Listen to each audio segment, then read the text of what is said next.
Hébreux, chapitre 3. Frères et sœurs chrétiens, vous qui avez reçu l'appel de Dieu, regardez Jésus. Dieu l'a envoyé pour être notre grand prêtre, et c'est par lui que nous croyons.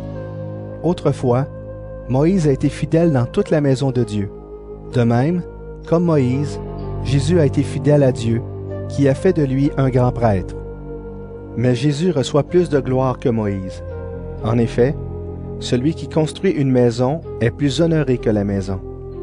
Chaque maison est construite par quelqu'un. Et celui qui construit tout, c'est Dieu. Autrefois, Moïse a été fidèle dans toute la maison de Dieu. Il était un serviteur et il devait être témoin de ce que Dieu allait dire. Mais maintenant, le Christ est fidèle comme fils, placé à la tête de la maison de Dieu. Sa maison, c'est nous. À une condition, nous devons garder confiance et être fiers de ce que nous espérons. C'est pourquoi, comme l'Esprit Saint le dit, « Aujourd'hui, si vous entendez la voix de Dieu, ne fermez pas votre cœur, comme autrefois quand vous vous êtes révoltés contre lui. À ce moment-là, dans le désert, vous l'avez provoqué. » Et Dieu a dit, « Dans ce désert, vos ancêtres m'ont provoqué pour voir ce que j'allais faire. Pourtant, ils avaient vu ce que j'avais fait pendant 40 ans. Alors je me suis mis en colère contre ces gens-là et j'ai dit, leur cœur se trompe sans cesse.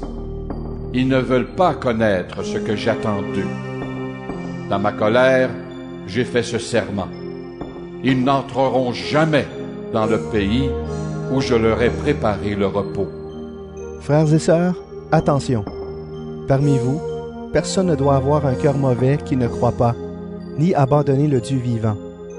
Aujourd'hui, Dieu continue à vous appeler.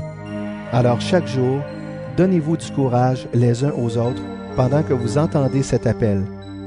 Ainsi, le péché ne vous trompera pas, et parmi vous, personne ne refusera d'obéir. Nous travaillons maintenant avec le Christ, mais à une condition. Nous devons garder solidement jusqu'à la fin la confiance que nous avions quand nous sommes devenus croyants. Les livres saints disent, « Aujourd'hui, si vous entendez la voix de Dieu, ne fermez pas votre cœur, comme autrefois quand vous vous êtes révoltés contre lui. » Qui a entendu la voix de Dieu? Qui l'a fatigué? Ce sont tous ceux que Moïse a fait sortir d'Égypte. Dieu s'est mis en colère pendant 40 ans. Contre qui? Contre ceux qui ont péché, et ce sont les mêmes qui sont morts dans le désert. Dieu a fait ce serment. Ils n'entreront jamais dans le pays où je leur ai préparé le repos. Pour qui a-t-il fait ce serment? Pour ceux qui n'ont pas obéi. Et en effet, nous voyons ceci. Ils n'ont pas pu entrer dans le repos de Dieu parce qu'ils n'ont pas cru.